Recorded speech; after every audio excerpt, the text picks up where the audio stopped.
In the headlines, 25-year-old student allegedly kills stepmother in Katsina. Atiku travels to the UK as rift with Wike lingers. NEMA warns Niger communities of impending disaster.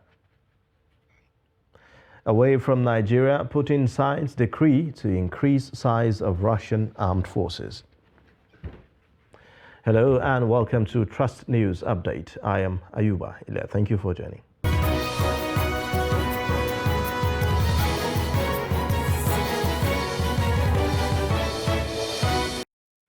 And now the details. A 25-year-old Najib Shehu, resident of Ambassador Quarters in Katsina Metropolis, has allegedly killed his stepmother following a misunderstanding. Najib Shehu, a university student, had a misunderstanding with his 60-year-old stepmother, Asia Muhammad, leading to her death. Abdullahi Amadi has the details. At the height of the misunderstanding with his stepmother, Najib Shehu rushed to the kitchen and grabbed a pestle with which he hit his stepmother Asia severely on the head. Following this encounter, the victim Asia Muhammad was beaten to the point of coma and rushed to the hospital where doctors confirmed her dead. On Thursday, when we finished praying, me and my father, then he come outside the room. When I go through to enter the kitchen, I just found a Mama Ike suddenly in front of me with its pistol on her hand, whereby I never even talked to anyone, so that even she said that I do anything to her. Then I turned back and talking to my father, saying that Mama Ike comes with this heavy stick and I have no any conflict with her. Then my father come across inside between us when she actually hit that too. She tried to have it on my legs, whereby my father entered between us. Then that's what caused fracture to my father. She starts again for third time towards my head. Then I lucky enough raised my hands and I received the stick, the heavy stick. Then unfortunately the heart gets towards anger. Then I hit her in the heart. That caused her to death. As if it was all over. But from nowhere, Najib also descended on his father, Malam Shehu, and beat him, as a result of which he sustained injuries, including a fracture on his leg. Najib's father, Malam Shehu, is currently recuperating at the Federal Teaching Hospital in Katsina. The suspect is to be arraigned before the court for prosecution after police investigation. He's been arrested. He's here with us. He has confessed to the commission of the offense, and he will be arraigned in court as soon as possible. Katsina State has been battling with miscreants, popularly known as Kaurai, who frequently unleash mayhem on the innocent people, especially within the metropolis, for decades. This is besides the war against terrorism, which has bedeviled larger part of Katsina State, that claimed the lives of thousands, hundreds of thousands displaced, and properties worth billions of naira destroyed. Observers are blaming this criminality on illicit use of drugs and lack of proper parental control. Abdullahi Ismail, Trust Television News, Katsina. To another tragic incident, one person has been reportedly killed following a disagreement between two communities during a football match in Nukai within Arodokola local government area of Taraba State. Police spokesman in the state, Abdullahi Usman, while confirming the incident, said that the divisional police officer of Arodokola local council and some police officers were also not spared, as they were pelted with stones that injured them when they made efforts to restore peace. Several others were said to have also been injured, with some receiving treatment at various health facilities in the area. The spokesperson said that arrests have been made and investigation into the incident has been fully launched. The incident was said to have started at a football pitch behind Taraba State Polytechnic, where a disagreement ensued and one of the footballers was killed. And on political matters, presidential candidate of the People's Democratic Party, Atiku Abubakar, has flown to the United Kingdom in an attempt to salvage his relationship with Rivers State Governor Nyesom Wike. Wike had reportedly met with presidential candidate of the All Progressives Congress, Bola Tinubu, on Tuesday, perhaps exploring his options ahead of the 2023 elections. Although the governor has vowed not to leave the PDP, some believe he is not motivated enough to throw his weight behind Atiku's campaign to become president. New Nigeria People's Party has denied any move to collapse the party's structure with other political parties. The national chairman of the party, Rufai Alkali, said that the party is not ready to surrender its legitimacy as a duly registered political party to any other party. Alkali, who spoke with newsmen in Lagos, was responding to speculations that the supporters of its presidential candidate and national leader, Rabiu Kwankwaso, were in talks with candidate of the All Progressives Congress, Bola Ahmed Tinubu.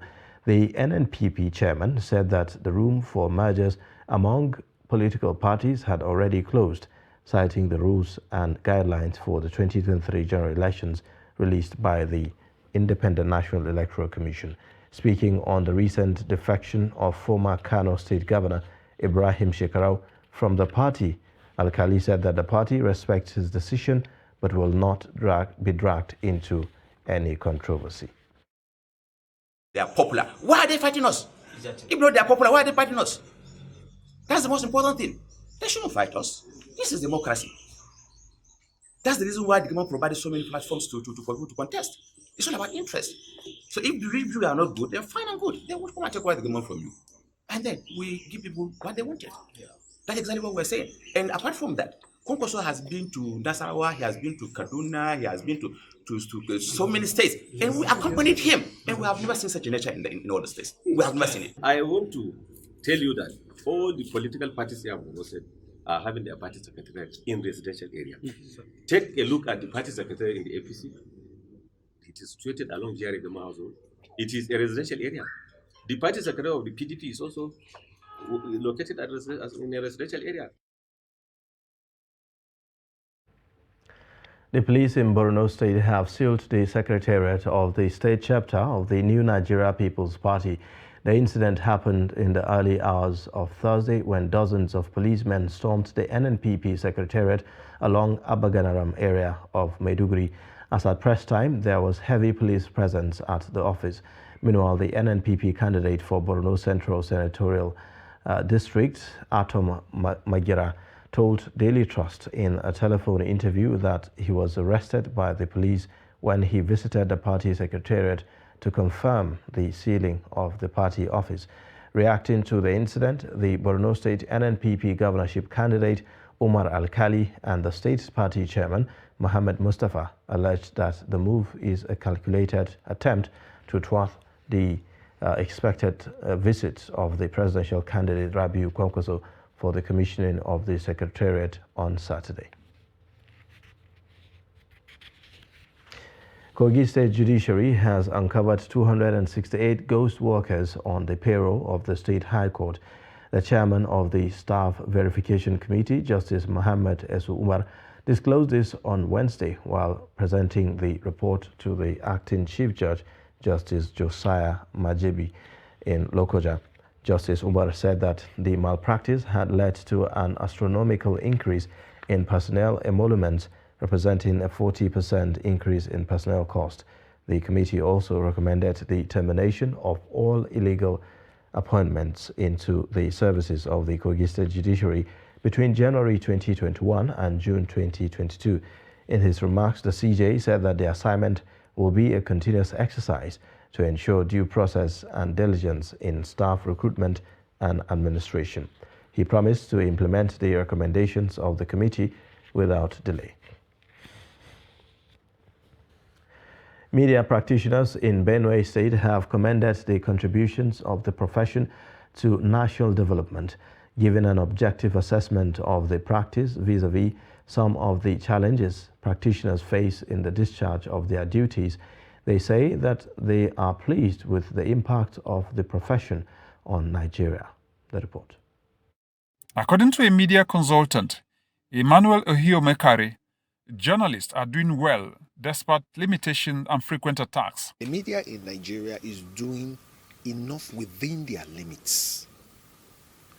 Within their limits, because I would have said that they are not doing enough, but when you consider the circumstances and the environment in which they operate, where, like I've told you, no insurance cover and practically no protection, because those who should be protecting them become sometimes those who violate them. For instance, you look at where government institutions become, or people who belong to government institutions become agents of attack for the media practitioners. Some who spoke in Makurdi accused some journalists of leaning towards a political movement or agenda, as some of their stories suggest. They also want the wealth of media practitioners to be prioritized to encourage objectivity and independence on the part of the journalist. Today, people look at journalists as political actors. They expect you align yourself with a certain political party. Sometimes they judge you based on the news, the reports you give out there. Some see you as pro-PDP, pro-APC, but journalists should, as much as possible, try to have a balance. Then for women have a lot of role to play in the society, because we have noticed, or it has been established, that women's issues are relegated to the background. So women journalists present women issues better. The media practitioners called on the authorities to guide journalists through policies and provide security cover for them while in the field. When we cover events and report the way it is, we should not be harmed by those who may feel that we have exposed some certain things. That security should be guaranteed, that the kind of information we are feeding the public, we are not held responsible. We are not punished for saying the facts. This will also boost our morale and give us the confidence to work effectively for the good of the society. While there have been renewed calls for media practitioners to improve on their craft, journalists are lamenting poor remunerations and risks associated with the job. In a bid to improve COVID-19 data management, managers of primary healthcare development agencies in the North are trained on data retrieval and usage. An ICT development center convened the training. Musa Luka reports. The second batch of the training on COVID-19 vaccine for managers of state primary healthcare development agencies in the North centers on maintaining and managing COVID-19 data. The Executive Director, Center for Information Technology and Development, Yunusa Yau, implore participants to take data management serious because data is important in policy making. Yau noted that based on the data retrieved a few months back, has shown that resistance in COVID-19 vaccines was recorded in some areas as a result of government negligence toward COVID-19 vaccine campaign. I think government has thrown away the guard, and so everybody has this feeling of that we have come to the end of COVID. The wearing of masks, we have stopped it. The vaccine passport is being disregarded, and virtually most precautionary measures, people are no longer adhering to them. And so it's not just about reluctance now. It is simply that people have begun to think that COVID is no longer there. And I think that we need to tell the public that we haven't reached the end of this journey. A monitoring and evaluation officer from Benue State, Ruth Aso, explaining that the training is important as it will add to their capacity in managing COVID-19 data in their state. COVID-19 data management is important because, first of all, if you generate that data, it gives you an insight to know the different sexes that are assessing COVID-19 most. It shows you the areas at which people are not accepting COVID-19, and it gives you more strength to move on and mobilize the people in different angles to come out and assess COVID-19 vaccination. The training focuses on understanding data and data dimensions, data analysis, tricks in practice, online and offline data capture, national COVID-19 vaccine data performance by state, a window into error by state, among others. Musa Luka, Trust TV News, Abuja. You're watching Trust News Update. Coming up shortly, we'll take a look at how local maize flour gains popularity. Details of this and more after the break.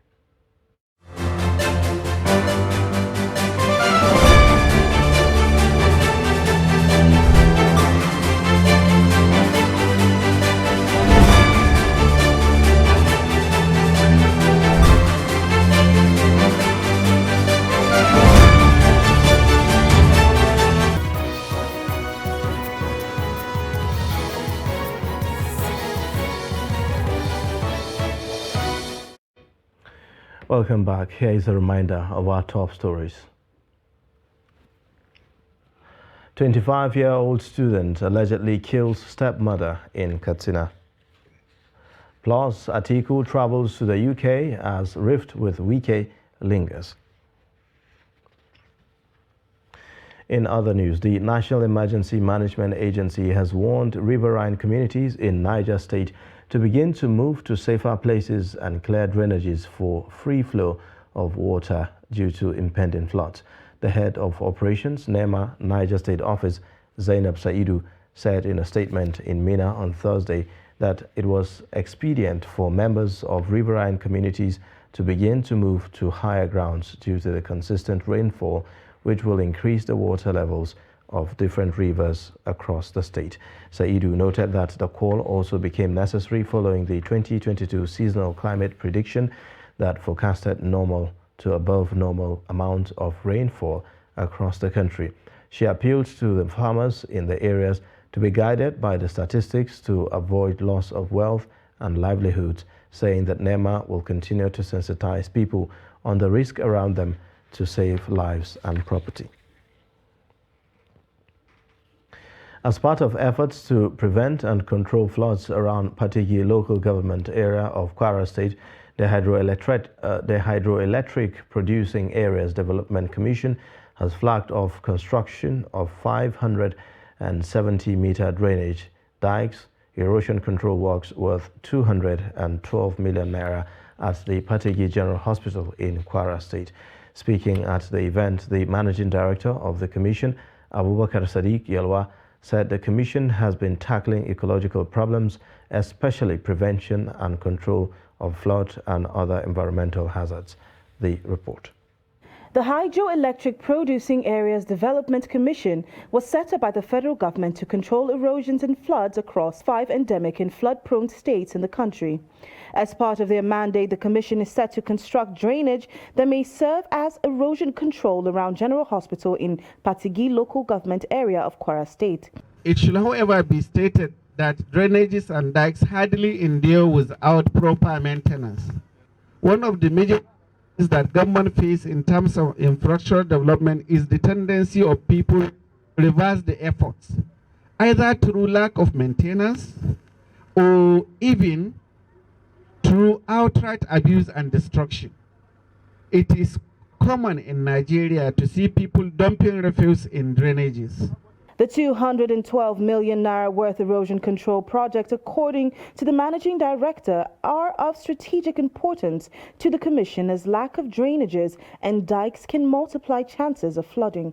Also speaking, the traditional ruler of the area, the Etsu Patigi Alhaji Ibrahim Umar Bologi II, urged the commission to intervene in the repairs of the community's dilapidated road. The monarch said repairing the road will go a long way in assisting people in the community to carry out their normal business activities. Indeed, this erosion has been threatening to the lives and properties around the hospitals and its hospital itself. And alhamdulillah, God has made it possible for government to come in through the hyperdike. Governor Abdurrahman Abdurrazak of Kwara State, who was represented by his deputy, Mr. Kayode Alabi, applauded Hyperdeck efforts in reclaiming the environment from imminent land degradation. The governor said the interventions such as tree planting campaign for afforestation would break heavy wind and reduce heavy flows of water washing away soils, leading to gully erosions. Erosion and land degradation and afforestation are among the major environmental issues affecting our state in recent times. The issues are caused and accelerated largely due to human factor, ranging from excessive wood logging for commercial purposes, charcoal production, and so on. And of course, other natural factors like climate change and global warming. Erosions, land degradations, deforestation, et al. Are among the major environmental issues affecting the 5 local governments in Kwara State in recent times, which experts said are caused and accelerated largely due to human factors ranging from excessive wood logging for commercial purposes, charcoal production, amongst other things. As the struggle by families to afford 3 square meals heightened, local maize flour has flooded markets across Katsina State. The maize flour, popularly known as garin kilo, is used in preparing tuwon masara, which is easy to make. Trust TV's Abdullahi Amadi visited some spots where this popular corn flour is being processed and sold. Necessity, they say, is the mother of invention. Maize flour is now a lucrative business in many towns and cities in the northern part of Nigeria, especially in Katsina State. Apart from its availability, maize flour is affordable, easy to make, and it saves time. Families prefer to patronize this ready-made flour as it is a shortcut of cooking a satisfying meal for the family without any fuss. You have the time to quickly process the food and then process the raw material and eat the food. Unlike when you go and buy the maize, you have to process it, it takes a long time, and you are alleviating the difficulties to your family. They don't have to process all through. And the cost difference isn't much. It's even cheaper, better, more efficient just by the processed one. Observers said production of this maize flour has also increased the value chain of the business as more people are involved before it gets to the end user. A lot of people are making money with this business. You can see people from mulling, grinding to milling, and sales of the flour. Everyone is making money. The prices of the corn flour differ depending on the quality and quantity required by the buyer. However, in this market, there are 3 categories of the flour. The Danfuntua, which is of high quality, Dankatsina, a step lower, and the ordinary, which is of the lowest of all. What is amazing is that each category tastes different when prepared. How much is the cost of this flour, sir? It is of 3 to 4 categories. There is the one processed in Funtua, which is the best. It costs 350 naira per kilo. There is also the one processed in Katsina, on the ordinary one, which costs 300 and 250 respectively.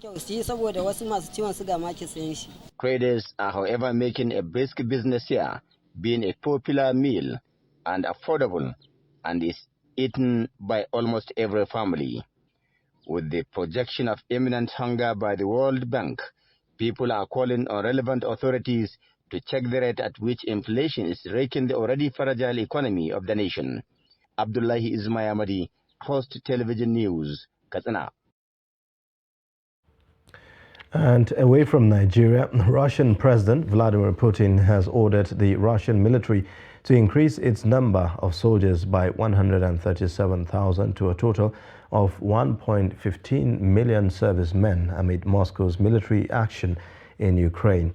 Putin's decree, which takes effect on January 1, did not specify whether the military will beef up its ranks by drafting a bigger number of conscripts, increasing the number of volunteer soldiers, or using a combination of both.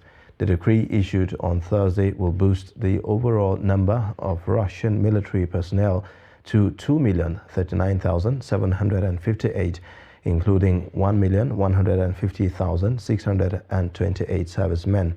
A previous order put the military's numbers at 1,902,758 and 1,013,628 respectively at the start of 2018.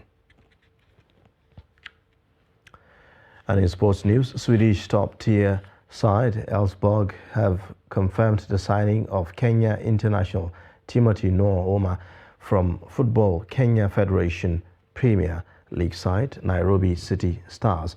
The 18-year-old directly contributed to 15 goals for the Simba WA Nairobi last season and has now signed a deal that will keep him at his new team. The versatile attacker has been in ascendancy, and last season he managed to score 7 goals and provide 8 assists in the 29 Kenyan top-tier matches. And that's a wrap on Trust News Update. Watch more via all our social media platforms, and don't forget to subscribe to our YouTube channel. I am Ayuba Ilya. Thank you for watching.